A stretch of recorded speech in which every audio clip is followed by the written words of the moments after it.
As you walk towards the tall, imposing walls of Oxford Prison, your mind might start to wander, imagining what your time in lockup is going to be like. Is your cell going to be nice? Are you going to make friends? Will you get along with the prison staff? Or are they going to make your life a living nightmare for your stretch inside? Your heart starts to beat a little faster as you step inside, and the heavy door closes behind you with an echoing thud.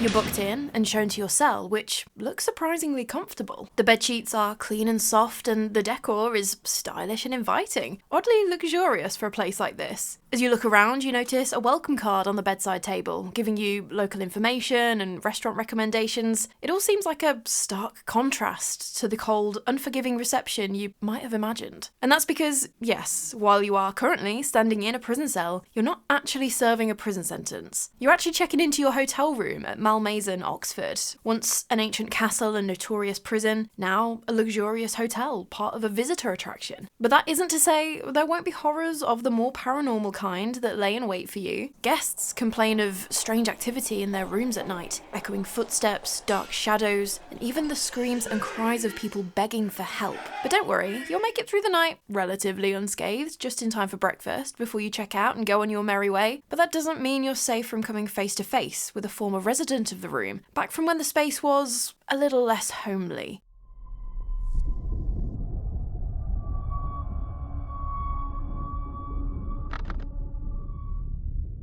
Oh, I am excited to bring you this one today. You are getting value for money, a 2-for-1, a twofer, because it was so hard to separate out the history and the ghost stories between Malmaison the hotel and Oxford Castle and Prison, which is the visitor attraction, because it's all just on one site. So you're just going to get it all in one go, you're getting everything, and it's a lot, because Oxford Castle has been here since 1071, when one of William the Conqueror's pals, a guy called Robert d'Oyley, built a Norman fortress here. And it was your typical early Norman construction, a wooden Motte and Bailey castle, which was most likely built on top of an even earlier Saxon building. Everyone wanted a slice of Oxford, it was the place to be. In the 12th century, the castle was rebuilt in stone, including what we now call St George's Tower, and the place became very important during the civil war known as the Anarchy. And what happened here was, basically the king at the time, Henry I, he died in 1135, without a male heir. He'd been planning for his eldest daughter, Empress Matilda, to take the throne after him, after his son had died about 15 years before in 1120. And it all sounds very progressive, leaving the throne to a woman, but that was exactly the problem. Once Henry had died, everyone who had said, oh, yeah, we'll support Matilda while he was alive, suddenly went super quiet, and then along came Matilda's cousin Stephen, who contested her right to the throne. And so the country just descended into chaos. In 1142, the d'Oyley family sheltered Matilda at Oxford, and she had a room in St George's Tower, while outside, Stephen besieged the castle. Empress Matilda knew that there was only going to be one outcome from this. She was the one that Stephen wanted, and so she hatched a plan. One freezing, snowy night, under the cover of darkness, Matilda slipped out of one of the windows of Oxford Castle, wearing a white cloak, to camouflage her against the snow.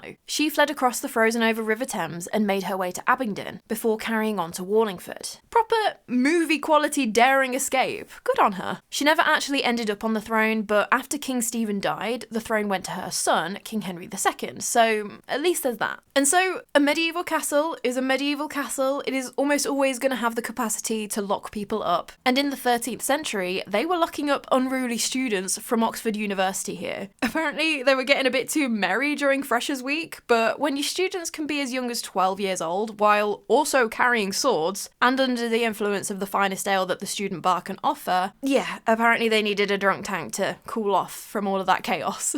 By that time, the castle had not necessarily outlived its purpose, but there was less and less of a need for such a big old fortified stronghold. Maintaining control over Oxford wasn't going to come from how big your castle was anymore, you know? And at the end of the day, it had actually been allowed to get into a bit of a state anyway, so it wasn't going to be defending you against any enemies. And so it moved more into being a place where the county would sort out its administration, as well as detain any ne'er-do-wells. Maybe a bit too many of them, as by 1334, apparently the city jail had got got so overcrowded with petty criminals that the sheriff begged the higher-ups to only send properly serious offenders here. Like, please, just send me your violent robbers, your murderers and your rapists. They're the only ones I want. In 1577, though, there would be something that would put pay to that overcrowding, at least somewhat temporarily, because there was a nasty outbreak of what's called jail fever, which was basically typhus, a contagious disease that spread through the filthy, overcrowded prison population and resulted in the deaths of about 300 people, with more actually dying outside the prison in the city. And it was called the Black Assize because it happened during the assizes that were taking place at Oxford at the time. And if you don't know, the courts at that time basically worked a little bit different to how they do now, in that a judge would travel on a circuit to a bunch of different courtrooms in the area to hear all of the cases. And so while the assizes, this travelling court, was being held at Oxford from the 6th of July to the 12th of August 1577, that was when the jail fever struck. And it was pretty significant because of who it affected. The Lord High Sheriff, Sir Robert d'Oyley, who was a relative of the guy who had first built the castle, the Chief Baron of the Exchequer, Sir Robert Bell, as well as almost all of the grand jury. I think some people said that the whole jury was wiped out. These were higher up, well-to-do people who had been killed by coming into contact with what they described as the pestilent smell of the prisoners. And while hundreds of people had died from this disease, there was seemingly this pattern emerging that it didn't seem to be affecting women, children, and the poor. And that led some people to believe that there was something supernatural about the Black Assize, and that it might have had something to do with a particular prisoner who had stood before the judge. Because a guy called Roland Jenks was on trial for saying some not nice things about the Protestant queen at the time, Queen Elizabeth I. What with him being a devout and outspoken Catholic, he was sentenced to cropping, where he would be secured to a pillory where you'd put your head and your hands through little holes in a beam of wood, and his ears would be cut off. I did see some stories where some would have their ears nailed to the pillory, and you'd basically have your own game from the movie Saw, and you'd move your head to tear your own ears off. That's a lovely bit of mental imagery. I've had enough holes in my ears for one lifetime, I think. But after his sentence was passed down, he was said to have screamed a vicious curse out onto the court, condemning them for their decision. And after that, everyone in the room started to be struck down with the fever. And so some believe that it was Roland Jenks's curse that caused the Black Assize. He was the reason so many died. So the story goes. And not at all to do with the rotten, festering conditions of the prisoners being brought before the court. But moving on a little bit forward in time, during the English Civil War in the 17th century, King Charles I and the Royalists used Oxford as their capital. That was their main base of operations. And so they went about refortifying Oxford Castle to make sure it's up for the task, as well as making use of the jail facilities to imprison parliamentarians that they'd managed to capture. During this time, a guy called Marshal William Smith was the prison keeper, and he was apparently brutal to the prisoners, beating, torturing, and starving inmates, just being exceptionally cruel to them, to the point where parliamentarians were allegedly warned to fight to the death rather than risk being imprisoned by this guy. Like, when death is a better exit than this guy, like, that's how you know he ain't good. However, once the Royalists were defeated and the parliamentarians took control of the country, they had the castle slighted, which basically means they don't want to completely destroy it, but they make it so that it's not really worthy of being a military stronghold anymore. It's just kind of a way to deter any would-be rebels from using the place to cause an uprising. And so after this, the castle went back to being used as a prison, and it was actually at this time owned by Christ Church College. And the way it was ran was interesting. Here he comes, the star of the show. So they actually rented out the jail to kind of like freelance jailers, who would then make their money by charging prisoners for the privilege of being imprisoned. The nicer you wanted your stay, the more you had to pay. But the thing was that the building itself, again, just wasn't looked after. And so the jail was just deteriorating more and more, while people were being held here in just unthinkable conditions. And all during this time as well, if you managed to survive the deplorable state of the place, where it was reported that inmates had to step over corpses to get to where they needed to go. Like, that's how bad it apparently was in here. You're not going to be in for a particularly happy ending if you were sentenced to death, as public executions were obviously going on all during this time, including the very famous case of Anne Green in 1650. She'd been working as a scullery maid for a guy called Sir Thomas Reed, but she'd been seduced by his grandson, Geoffrey. They'd gotten it on, she'd become pregnant, and we don't know whether she actually knew about the pregnancy or not, but around the 6-month mark, she'd miscarried. She'd been in an outhouse when it had happened, and she buried the baby nearby, but you know what it's like in houses like that, the walls have eyes, everyone knows everyone's business. and other servants had gotten suspicious. She was arrested and put on trial because of the Concealment of Birth of Bastards Act, which basically meant that if an unmarried mother gave birth to a baby that was stillborn and there had been no one around to witness and verify that the baby had never been alive, then it would have been presumed that the mother had killed her baby to try and hide her shame. Pretty much guilty until proven innocent. And so Anne, she was found guilty and sentenced to hang at the gallows at Oxford Jail. What are you looking at?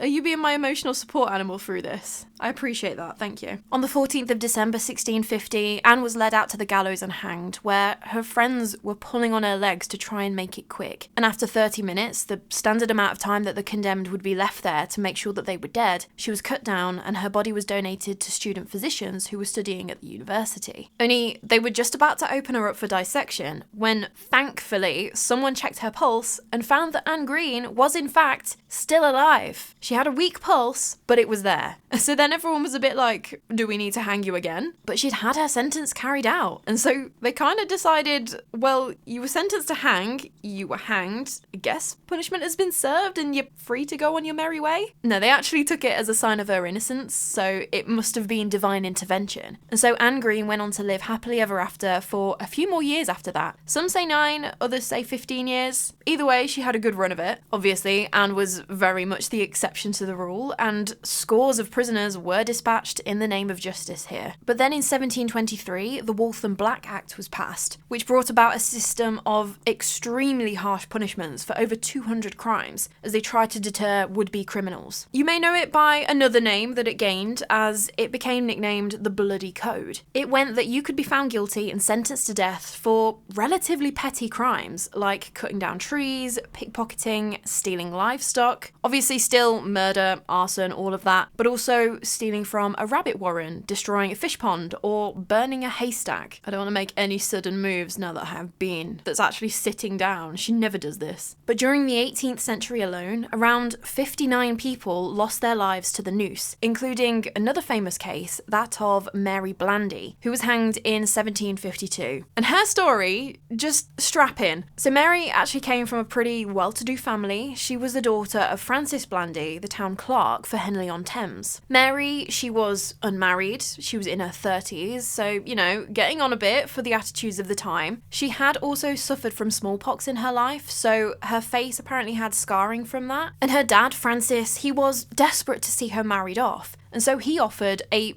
ridiculously large dowry of £10,000, which probably was likely inflated just to try and attract someone. And it worked. A suitor came onto the scene, a guy called Captain William Cranston. He seemed to walk the walk and talk the talk, and so everything was all going well. It seemed like William and Mary were gonna make a great match, when a letter landed on Francis's desk telling him about one minor snag in the plan, just a little blip. William was married to a woman back up in Scotland where she lived raising his kid. Francis obviously went to William and was a bit like, care to explain? William adamantly denied it, saying that she was a stalker, it was all going to get settled in court, just don't worry about it, mate, it's all fine. But that was it. Like, Francis was a reasonable man. You don't let your daughter get involved in a mess like that, and so he called the whole thing off. Forget about it. But Mary, she was distraught. She loved William and was desperate to be with him. The story goes that William went to Mary with a plan on how they could be together. He gave Mary a little vial with some white powder in it and said, look, this is a little love potion. It's going to help your dad warm back up to me so he blesses the marriage and we can get right back to where we were, where we get married and I get the 10 grand. We live happily ever after. And so Mary, she does just that. She started to pour a little bit of this love potion into Francis's tea in the morning and waited. William, he received word that his mother was unwell, and so of course he needed to go back up to Scotland straight away. So he left Mary to carry on giving this love potion to her dad. But rather than warm up to Captain Cranston, he started to just get more and more unwell, just getting worse and worse as the days went on. But still, whether she didn't put 2 and 2 together or what, Mary kept on administering the love potion. Eventually, Francis became became so unwell that the doctor was sent for, but not long after that, he passed away. On his deathbed, Mary was obviously distraught, and apparently she did confess that she was putting this powder in his tea. But after he died, she tried to destroy this love potion. But what did I say earlier about houses like this? The walls have eyes, and so the servants had seen what she'd been doing anyway, pouring this white powder into his tea each morning. Mary's maid somehow managed to get hold of some of this powder, and it was taken to a chemist where it was found, yeah, your love potion's actually arsenic, babes.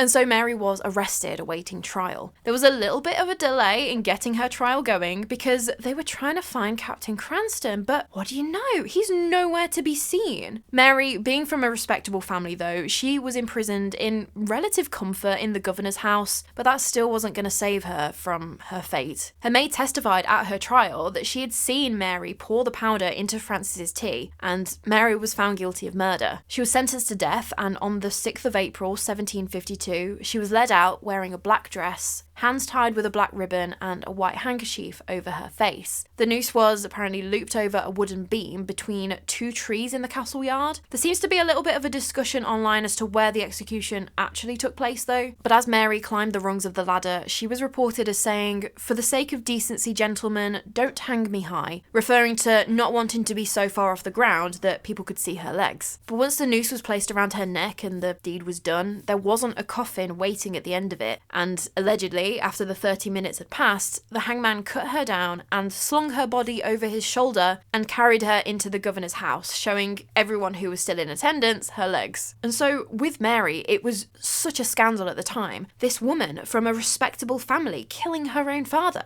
Unspeakable! Some people were adamant that she knew exactly what she was doing and she was purposely trying to murder her father so she could be free to marry William. But a lot of people aren't so sure. They read the situation more like William gave the love-blind woman this arsenic and convinced her that it was a love potion, and she truly had no idea that she was poisoning her dad. Didn't put two and two together because she was so blinded by her infatuation with William, or just didn't want to entertain the notion that the two things, the powder and her dad's illness, were related. Whether he did it to get the old man out of the way so Mary would inherit his wealth and by extension of that, William would get his hands on it, whether it was even just a pride thing and he was going to teach Francis a lesson for slighting him by taking him out, using his daughter so he'd got plausible deniability. Either way, Mary was the one that paid for her crimes. But as other people met a similar fate to her, there was a wider issue again with the prison itself. In 1770, the place was condemned. It was just not fit for humans. The place was too far gone. And so in 1785, the old castle prison was rebuilt and expanded. And they finally finished this massive project in 1805. But they weren't done there, as the 19th century was a big time for prison reforms. There was a lot of change. In 1868, public executions were abolished, and so the last condemned to be executed publicly was a guy called Noah Austin on the 24th of March, 1863, so a few years before they banned it nationwide. He'd been sentenced to death for shooting his girlfriend's dad, who had apparently been mistreating her, and he'd been executed in front of a crowd of up to something like 10,000 people. The prison itself was expanded again in the 1870s, and in 1888, the old county jail was officially renamed Her Majesty's Prison Oxford, reflecting how it had come under a centralised prison commission rather than each prison being run independently as they had been up to that point. And so while there had been obvious improvements to the conditions of the prison, no more having to step over corpses as had been the case in the past, it was still not a nice place to find yourself. And of course, there were still executions being carried out, albeit now just privately, right up until the last one on the 10th of August 1952, when Oliver Butler was hanged for murdering his girlfriend, Rose Meadows. Then, after the scrapping of the death penalty, the prison continued to house inmates right up until the 7th of September 1996, because yet again, the prison had fallen behind the times. It had been a relatively small prison anyway, and so as the years went on, it just got overlooked for having money spent on it to redevelop it. Regardless of that fact, it had become so overcrowded that the cells designed for one inmate each were at that point housing 3 men per cell. The prisoners had never even had toilets installed into their cells. They'd continued to have to use buckets to do their business in overnight and then empty them out in a process called slopping out in the morning.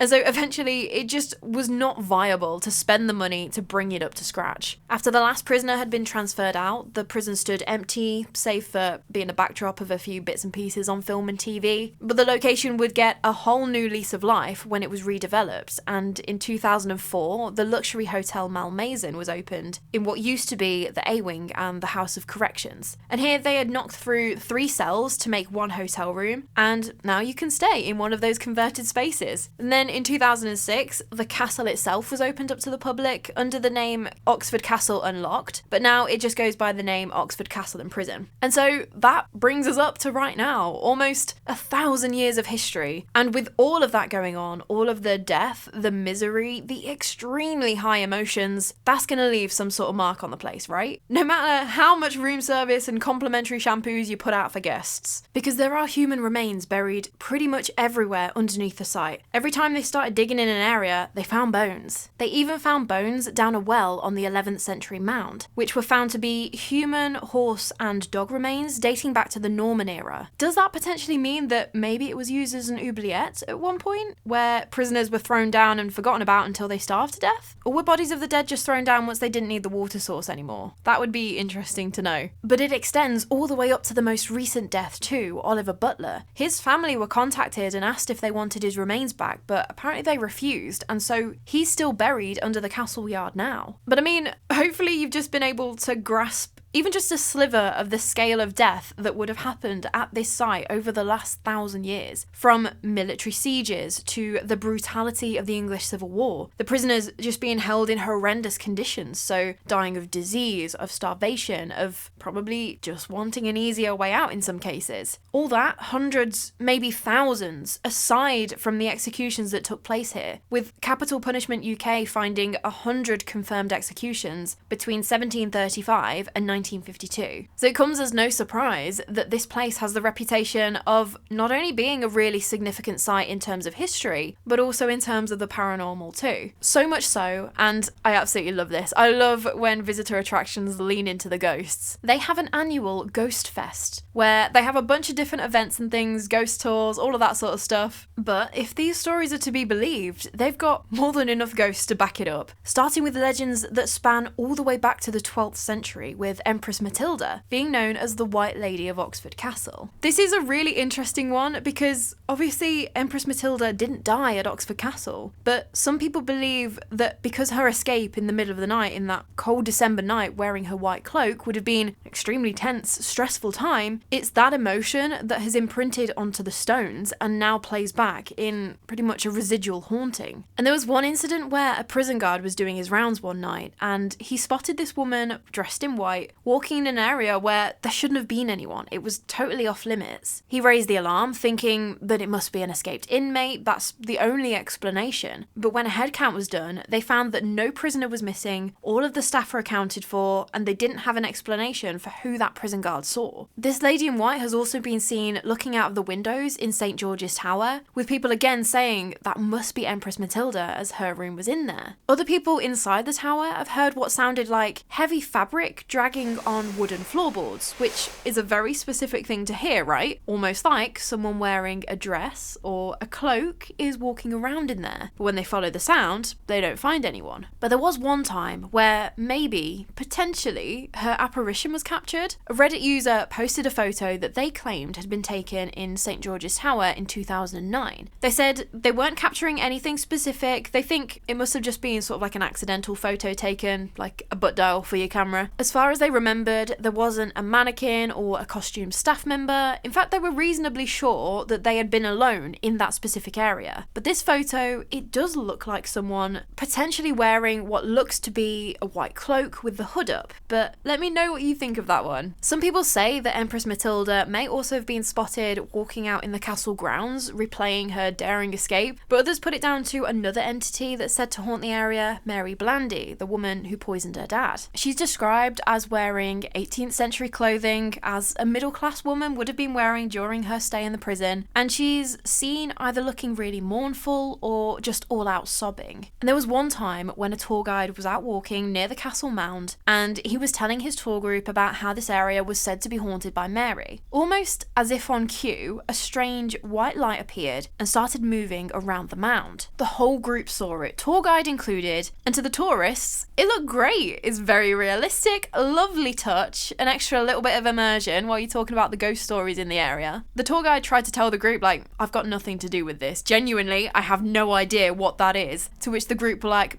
yes, of course. At that moment, the light morphed into a full figure of a woman who carried on walking up the mound path. The tour guide is just there speechless. He cannot believe what he is seeing, as the group are all just like applauding his commitment to the bit. Like, bravo, excellent light show. What brilliant projectors you guys must have invested in. Can you even imagine that though? Like, that is the kind of thing that I need to witness for me to be able to believe like fully in ghosts. In that I need to see something with my own eyes that I cannot explain. But knowing me, I would still be probably just as cynical as the tour group.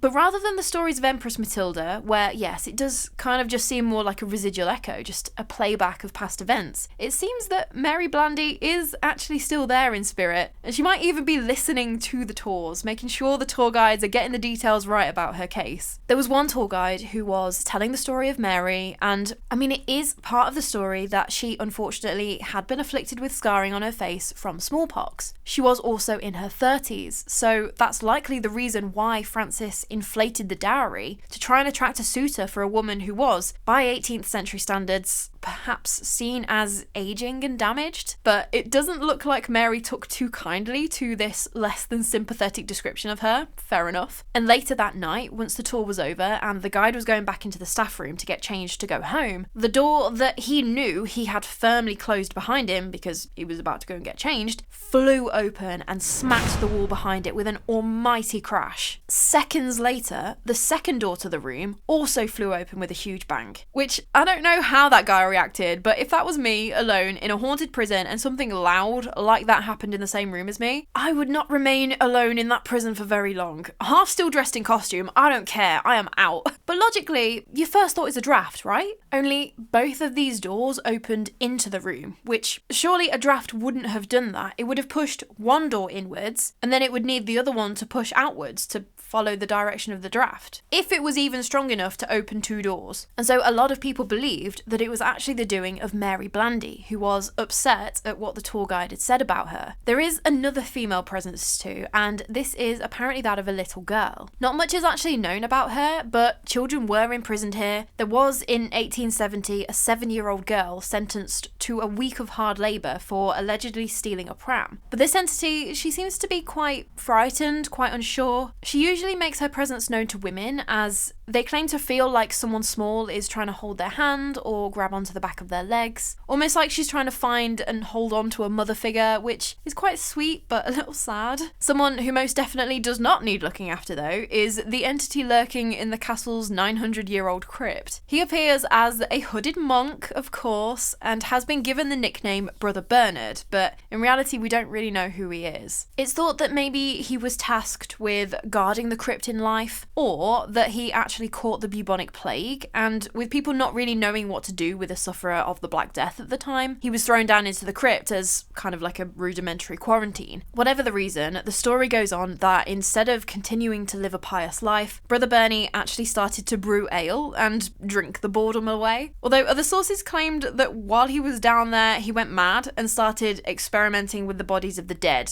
which makes the whole story take a little bit of a different turn if true. The story goes on to say that Brother Bernard died in the crypt, but that he still appears to remain there. People have reported getting hit with that lovely yeasty smell of alcohol out of nowhere, which disappears just as quickly as it arrived. Some have also heard the sounds of Gregorian chants with no explanation. There are no speakers or anything like that. Others claim to see a hooded figure sitting in the area of the crypt now known as Bernard's Corner. And while hanging out in your basement drinking beer for eternity may be some people's idea of a great great afterlife. It doesn't seem like Bernie is too thrilled about it. He's been known to supposedly push and shove visitors, even pull their hair, and some people report feeling a cold hand on their shoulder. But then, if you get too close, you might hear someone cursing and swearing at you from the darkness, which has led to him being given another nickname, the Swearing Monk. And it does seem that it's not just humans who can pick up on his presence. There was one story of a tour group who had gone down into the crypt. One of the visitors was blind, so they had a guide dog with them. The dog was as happy as anything, doing his job all the way round, even going into St. George's Tower, totally fine. But as soon as he got down to the crypt, he switched. He did not want to go in, he was super reluctant, and once they finally got him in, he was growling and whining the entire time at something that no one else in the group could see. All of a sudden, this dog broke out into feral barking, just going absolutely wild, before finally getting loose and absolutely legging it back up the stairs. If you know guide dogs, you know they're incredibly well trained to a whole host of different scenarios. That is not something that a guide dog should do. It's kind of almost on par with witness testimony from someone like a police officer who says that they saw something they couldn't explain. You tend to put a little bit more stock in what they're saying because they're so highly trained, not likely to imagine things. They're more reliable witnesses, I guess. You'd say that guide dogs are more well trained than, say, I don't know, an absolutely bonkers cockapoo down the road who's never seen the inside of a puppy school and loves the sound of its own voice while it's taking a dump at 11 o'clock at night. But anyway, the entire tour group was said to be rather unnerved when the guide dog bolted, because that's not something they're supposed to do. One ghost story that doesn't necessarily take place at the prison exclusively, but is more just connected to it, is that of George Napier. He was a Catholic priest who was sentenced to death in 1610 for treason, basically being a Catholic. But his punishment wasn't going to be a simple hanging. Oh, no. He was to be hanged, drawn and quartered, a particularly brutal way to go. Once his body was cut up and the pieces put on display, it's said that his family went around and rounded up all of the pieces, but they never found his head. And so now, legend has it that a ghostly headless priest riding a horse has been seen galloping through Oxford, sometimes around the castle grounds, other times cantering around St. Giles. But another executed prisoner who is still seemingly hanging around the castle, sorry, that was a bad turn of phrase for what I'm about to say next. He's still haunting the place, okay? He's a highwayman called Isaac Darkin, who sometimes went by the alias Dumas. He was hanged on the 23rd of March, 1761. And I say he was hanged, the reports at the time show that he basically seemed to do the executioner's job for him. I'm not going to go into detail describing what he did, as that's kind of getting a little bit into self-inflicted death territory, but he basically very calmly came out to the gallows, didn't need any help, very calm, didn't say a word, positioned the rope himself, and it was done. But now, the apparition of a man who is said to be dressed very well in 18th century fashion, a nice expensive waistcoat, a cape and a tricorn hat, has been seen in the debtors' part of the prison. And some people believe that it's Isaac Darkin. It's the tricorn hat and the cape, isn't it? It just screams highwayman. Even though, surely that was just the fashion at the time, so it could have been anyone around that era. I'd love to know if anyone has had an experience with this entity, or just to find out why people think it is definitely him. That would be interesting to know. But anyway, I did come across a pretty vague story which said that the prison was also haunted by an executioner who was described as being a dark, hooded figure, and he was seen wandering around the castle walls at night. But that is all I've got on that one. And I don't know, it just sounds like Brother Bernie's just trying to walk off the hangover, stretch his legs before going back down into the crypt. Out of anyone though, if it was going to be a prison official or like a staff member or someone, I could imagine it would be Marshal William Smith, the prison keeper for King Charles I during the English Civil War. With such a horribly brutal reputation, maybe he could be walking around the castle grounds in between torturing parliamentarians. Clearly seemed to enjoy doing that, so then in death he didn't want to leave? I don't know, that's just my thoughts, my opinion, that is based in absolutely nothing. But then aside from all of these stories of specific entities, we've got so many different reports of just unexplained, unsettling, plain weird things happening around the castle and prison. Unsurprisingly, the shadowy figures of people dressed in inmate uniforms have been seen walking along the corridors in the prison wings. Only if you try to follow them, they vanish. And a figure wearing shackles has been seen near the punishment cells, with some people surmising that these apparitions could be inmates of prisoners who died in the infirmary and whose bodies were never claimed, so they're buried in the grounds. Other times, you'll just hear footsteps echoing along the metal walkways. But cell doors have also been heard slamming even though there's no one around, and whispers have been heard in people's ears, again when they're alone. And I just really don't like that one. Imagine just being in a room alone and something you can't see whispers in your ear. I'm a huge fan of personal space at the best of times. I don't need anything invisible getting all up in my peripherals like that. But there was one story that took place in St. George's Tower where a group were doing a paranormal investigation in the place. And so they were going up the stone steps, and it is a super steep spiral staircase, proper medieval job, when the group heard groaning coming from a floor above them. Now, a sensible paranormal investigator would assess the situation and walk towards the noise to try and figure out where it had come from, what caused it and all of that. But no, this group were a bit like, that's not a pleasant noise and we're a bit scared. So I don't know, how does everyone feel about just turning around and calling this one quits? No shame in that, right? So whatever, they decided that it was a bit too much for them, so fair enough. And so they turned back round and started descending the staircase. Only as they started to go back down, they heard the groaning again. Only this time, it came from in front of them on a floor below them. Got no choice but to head towards the noise now. They did, but they were absolutely terrified. Loads of running and swearing, I believe. And so it just makes you wonder what it would have been like as a prison guard at H.M Prison Oxford back in the day. Say like you were on night watch, walking around alone at night, and you hear or see something weird. You've got no choice but to go and investigate it. A lot of prison guards kind of just laughed off the whole thing. They'd mess with younger recruits talking about Brother Bernard down in the crypt, but other than that, they never saw anything, and it was all in your head sort of thing. But then again, there were some guards who did see things, hear the footsteps and all of that. And then security guards in the years after the prison shut too, especially around A Wing, which is now obviously Malmaison, the hotel. There was one particularly terrifying account from a security guard who had been on patrol just outside the entrance to A Wing in September 1998, when his dog just started alerting to something, snarling, growling, barking, the lot. Then, as the guy was about to see what it was, he noticed the dark figures of two men, only they didn't have any arms or legs, they were just torsos, hovering about where you would expect a torso to be if, it had legs. And he must have shouted at them like, "You can't be here, this is private property," all of this, when according to the security guard, he heard the two limbless figures shout at him saying, "We live here, why are you here?"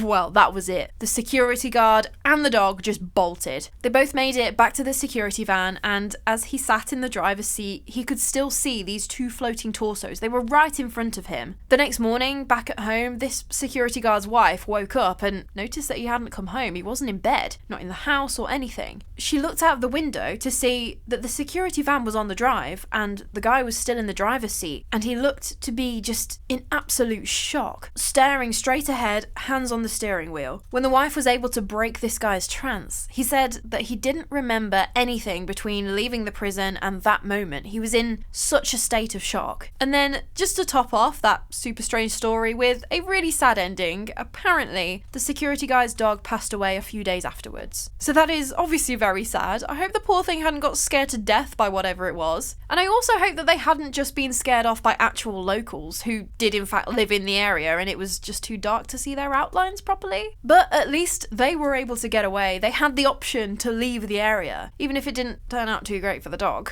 Imagine if you were a prisoner though, and you encountered something strange. That would be terrifying. I did see a report from a guy who claimed to be imprisoned at HMP Oxford in 1992, and he said that one night he was thrown out of bed by something he couldn't see. I don't know if he shared a cell with anyone else and he'd made a stink in the slop bucket, so they were just getting their own back on him, but if he actually was alone, and something pulled him out of bed, he's locked in there with whatever that was until morning. There is no escape, you just gotta hope that being pulled out of bed is as bad as it gets for you. No thank you. But it looks like no one is really safe from experiencing something unexplained here. The cleaners especially, they seem to have been really going through it. One time, two cleaners were in the A-Wing area when they started hearing a voice screaming and crying, just absolutely distraught, shouting, "Help, let me out." They went over to where they thought this sound was coming from, sort of more over to where the main cells were, but when they went over there, the voice started sounding like it was coming from back behind them, back from where they had just come from. which, okay, maybe voices echo in strange ways, it's a big old space, but the bottom line is, who was screaming and crying to be let out? They never came across anyone living who had got trapped somewhere they shouldn't be or anything like that. But it's also not uncommon for cleaners to be working away in an area and they'll just get the sense that someone has walked into the room that they're in and is now right behind them. There was one time where a cleaner was in a ground floor room and she got that same gut instinct. She looked up, just a natural response, thinking a colleague needed her or something, but there was no one there. And on going on looking for the other cleaners, just to make sure they weren't right there and she'd just missed them, she found them both up on the threes, so way up at the top of A-Wing, far away from where she had been on the ground floor. But cleaners have reported loads of poltergeist activity too. One of their buckets was tipped over and started spinning on the floor by itself, and a bin bag full of rubbish floated 3 feet up in the air. It's not going to help you get your work done any faster, having to mop up after the ghost that fancied playing around with the bucket. Thank you, ghosts. There was also a story from the general manager of the castle saying that she was alone working late one night in the office, when just outside the room on the landing, that was where the lift was, and the door to the lift started rattling. And apparently this wasn't just like there's a little draft coming down and giving it a bit of a rattle. This was like someone is on the other side of the door and they are desperately trying to claw their way out. She was alone, there was no one else around, and this was loud. So when it happened, she just stood up and just stared at the lift door. I mean, what else can you do? You're gonna be terrified that there's something on the other side of the door, paranormal or not, and what if it opens and there is? You're completely alone down there. The rattling stopped, and so she kind of collected herself and she started walking towards the door, when the rattling started again. And that's where the story ends. I don't think she ever got to the bottom of what that noise was, but it doesn't appear to have happened again, and they never came up with an explanation for what it was. But in yet another story of unexplained noises, there was a group of female staff members who had stayed behind after hours as they were preparing for sort of like an International Women's Day thing that the castle was hosting. They were there all together, all accounted for, when they heard a cough coming from the direction of one of the cells. Only thing was, this cough that they all heard was definitely a man's cough, but all the staff members were women. They were the only ones working late that night. Obviously they checked out the area, but yet again, no explanation, no one trying to sneak a night in one of the cells, nothing. But then we get to the stories of things that guests staying in Malmaison have reported. Because, surprise surprise, knocking through a few walls and giving the cells a lick of paint does not get rid of the energy still lingering there from the centuries it was used as a prison. There was one TripAdvisor review which claimed that room 212 was most definitely haunted, even though hotel staff say that that's not one of the known haunted rooms. This guest was staying in room 212 for 2 nights, and on the first night she was woken up by the super strong smell of urine. Just not something you want to smell in your hotel room at 3 in the morning. Although as a prisoner, that would probably be a preferable smell to the alternative. Anyway, as this guest woke up, wondering if she was going to have to ring down to reception about dodgy plumbing, she noticed the dark figure of a man standing next to the wardrobe. He was stood looking directly at her, but she couldn't really make out anything on his face or really most of his body, but she could see that he was wearing woolen trousers and thick shoes, and that he had an unmistakable evil vibe about him. She did not get the warm fuzzies with having this stranger in her room.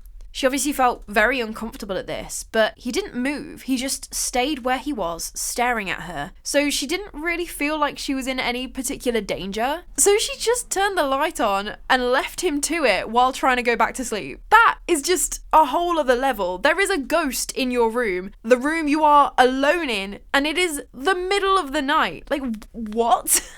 But anyway, after about 10 minutes, she said that the smell of urine went away, and so that was that for the night. On the second night, she didn't see the figure again or smell anything unusual, but she did say that for about 10 minutes, she was overcome with a bitter coldness. Like, she was so cold it was painful, even under the duvet, which was weird as it had been a nice warm August day, and she didn't have the aircon on or anything like that. So there you go, maybe if you're wanting to go to Malmaison looking for ghosts, try and check out room 212. But really, as I've seen sources saying that A-Wing seemed to be the most haunted, even back when the prison was still in operation pre-1996, I think you've got a reasonably good chance wherever you stay. Guests have claimed to wake up to the sensation of people watching them relatively regularly, or you'll see a shadowy figure in your room for the briefest of moments, like a flicker. It's there and then it's gone. One guest said that she was absolutely sure that she felt someone pulling her hair just as she was drifting off to sleep one night. And then there are the usual paranormal reports, lights flickering, toilets flushing by themselves. Could be strange goings on, could be dodgy plumbing and electrics though. Even if that phenomenon could be explained away rationally though, there is still more than enough going on here that could leave you scratching your head at though, right? Even staff members at the hotel admitted that some of their colleagues don't like walking in the corridors of the House of Corrections bit. They've not seen anything, but it's just got a really uneasy vibe. So it seems pretty clear that there could be at least something paranormal going on here. Logically, with all of that history, with all of the death, all of the misery, but also it could be because of something else that happened too. Apparently, in the 1970s, a group of prisoners actually held a seance in one of their cells, and it worked a little too well. The story goes on to say that after this seance, an oppressive force weighed down on that cell, and objects started moving on their own. Apparently, it all got so intense that the prison chaplain had to be called to bless the cell and try to banish whatever it was that had descended on it. I think maybe part to do with the exorcism, but also as a soothing, reassuring presence on the prisoners who were said to be absolutely terrified. So just try not to think about it too much as you're laying down for the night in a Malmaison hotel room after exploring Oxford Castle and prison for the day. And definitely don't count on getting a good night's sleep. You may find that you've had a ghostly cellmate assigned to your room in the middle of the night. But I need to know, would you stay here? It looks amazing. They've done a really good job on it. The hotel itself does have really good reviews, and I think I did see that they were dog friendly as well. How good would that be? Taking your dog to a haunted hotel. It's just a great little opportunity for a paranormal investigation. Like, does your dog pick up on anything? I would love to take our two, but the only thing is, I think the castle itself isn't dog friendly, so that may be a bit of an issue. Anyway, Malmaison Hotel, Oxford Castle and Prison, haunted? In my opinion, absolutely. Just like any of these old prisons that I've covered before, Shepton Mallet and Shrewsbury, those walls have seen too much misery to not have some sort of energetic imprint left on there. And at Oxford, you've got even more, with the castle dating back to the Norman times and probably even further back to the Saxon fortification. So let me know what you think of it all, and if you visited and had an experience yourself there, I would absolutely love to know. There are actually apartments there too. I think some of the prison got turned into the hotel and some got turned into apartments, so I need to know from the residents of those apartments if they've ever experienced anything too. But if you enjoyed this story, I have been talking at you for quite a while during this one, please do give it a thumbs up, and I do apologise for all of the disturbances with the cats. But if you want to hang around for another story and you haven't subscribed yet, maybe you'd like to do that too, all of that good stuff. But anyway, that is all from me today. Go and get yourself a drink of water and count yourself lucky that you can do that. So many people imprisoned at Oxford over the centuries most likely didn't have that luxury of just being able to go grab a glass of water, so have one for them too. I cannot wait to chat with you more about the morbid, mysterious and macabre. So until next time, sleep safe. I've learned, so the way to keep Bean happy is by giving her an escape at all times. So I've propped the door open and now she's come in of her own free will. They can come and go as they want. Someone commented saying that my cats looked really stressed. They are not stressed. They are the most spoilt little voids on the planet. The biggest injustice is that they settle down and you can't even really see it. I'm gonna have to take a photo for you. Let me take a photo. There you go. I'll put that on screen because they're just being ridiculously cute and you can't see any of it.